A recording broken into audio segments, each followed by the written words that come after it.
At least one child isn't a disappointment, Dad announced, hugging my sister. I opened my phone, showed them my bank balance, $47 million. Happy birthday, here's my gift. The truth was, the restaurant's private dining room felt suffocating despite its high ceilings and elegant decor. My father's 60th birthday celebration was in full swing.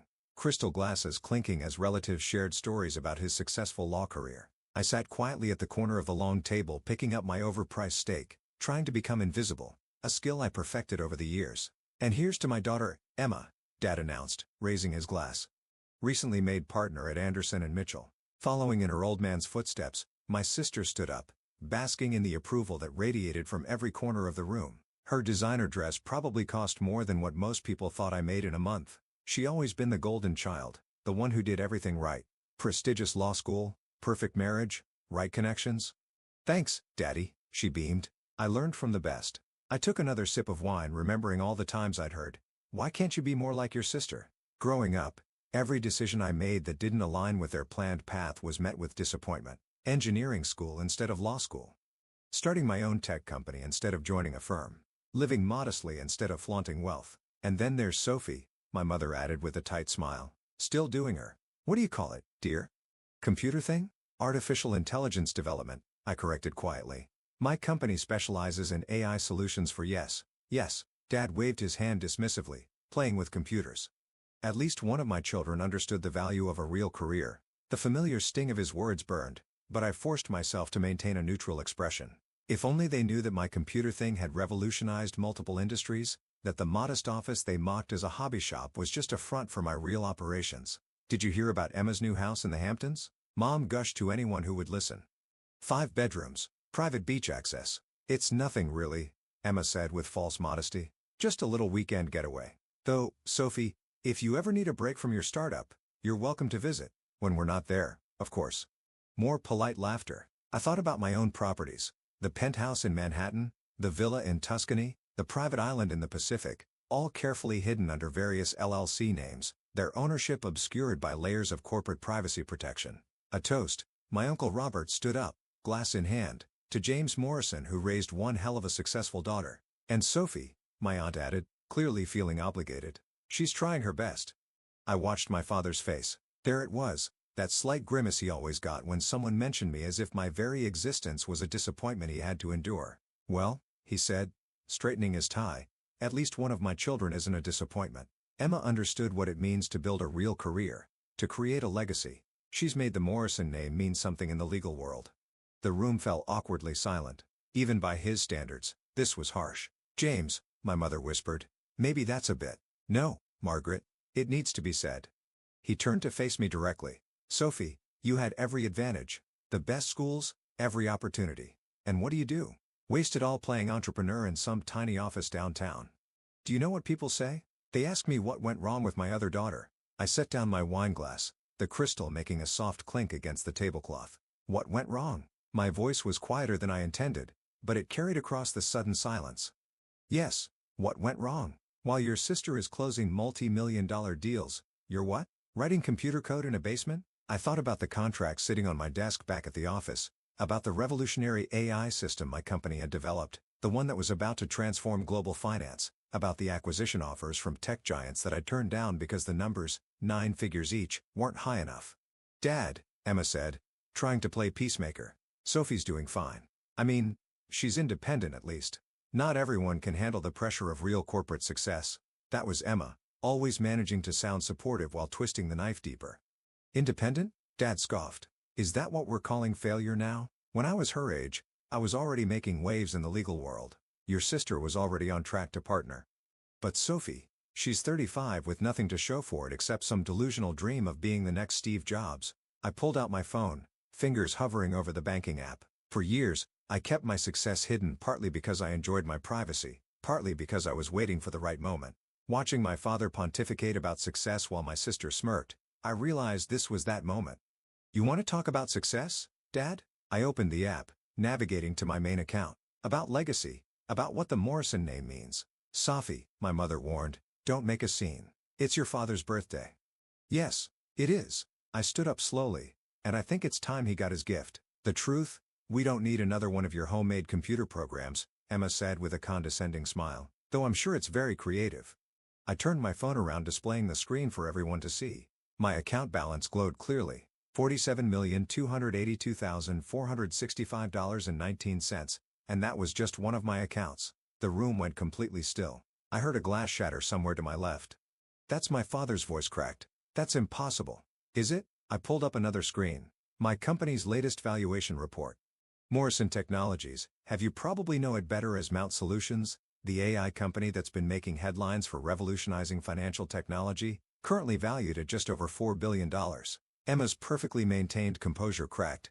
Empty Solutions. But they're the ones who just turned down acquisition offers from Google and Microsoft. Turned them down because they were insultingly low.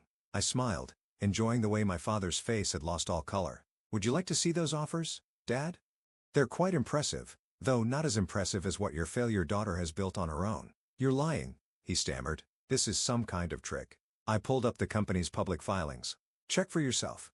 Though you won't find my name easily, I value my privacy. The same privacy that let me build an empire while you were all too busy mocking my computer thing to notice.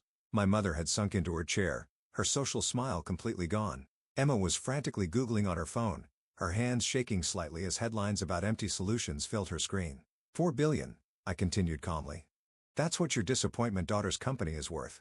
That tiny office downtown, it's just for show. Our real headquarters takes up 3 floors in the Sterling Tower.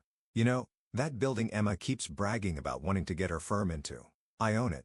The silence was absolute now. Every relative who had smirked at my supposed failure sat frozen, glasses halfway to their lips. But why didn't you tell us? My mother finally managed to tell you. I laughed softly. When have you ever wanted to hear about my work? When have any of you shown even the slightest interest in understanding what I do? I turned to my father, whose birthday celebration had taken a turn he never expected. You wanted to talk about legacy, Dad, about making a Morrison name mean something? Well, in the tech world, in the real centers of power and innovation, Morrison means something, just not because of you. The aftermath of my revelation was exactly what you'd expect from a family that had based their entire hierarchy on perceived success. The expensive wine sat forgotten, condensation beating on crystal glasses as everyone tried to process what they just learned. Emma recovered first, her legal training kicking in. Empty Solutions. They're the ones who developed the AI trading system. The one that's being implemented by major banks worldwide. She looked at me with new eyes, reassessing everything she thought she knew about her little sister. Among other things, I said, taking my seat again. Our healthcare and division is quite promising too. We're revolutionizing diagnostic procedures in ways that will save millions of lives. But my father was still struggling to form complete sentences. The Sterling Tower, that's a $300 million property, was a $300 million property, I corrected. Worth considerably more now after the renovations. Would you like to see the deed? My mother's social instincts finally kicked in. She reached for my hand across the table, her diamond bracelet catching the light. Darling, this is wonderful. Why didn't you tell us? We could have helped made introductions. I pulled my hand away. Made introductions, like when he told the Hamiltons not to waste their time investing in my hobby, or when Dad warned his clients to stay away from my amateur operation. The color drained from her face as she remembered. 3 years ago, the Hamiltons had been interested in early-stage investment. My parents had convinced them I wasn't worth the risk. We were trying to protect them. My father defended weakly and you from inevitable failure. Protect them? I laughed. Those who did invest in my inevitable failure saw their investment multiply by 800% in 18 months. The Hamiltons recently tried to buy shares at current market value. I turned them down. Uncle Robert leaned forward, his earlier dismissiveness replaced by keen interest. Sophie, about my son's tech startup. No. I cut him off firmly. I'm not interested in investment opportunities from family. Not anymore. But we're family, Emma protested. Surely, that counts for something. I turned to her, remembering all the time she lorded her success over me.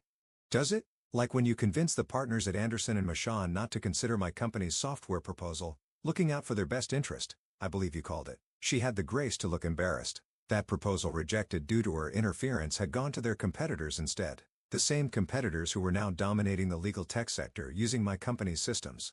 I didn't know, she whispered. No, you didn't. None of you knew because none of you cared to know.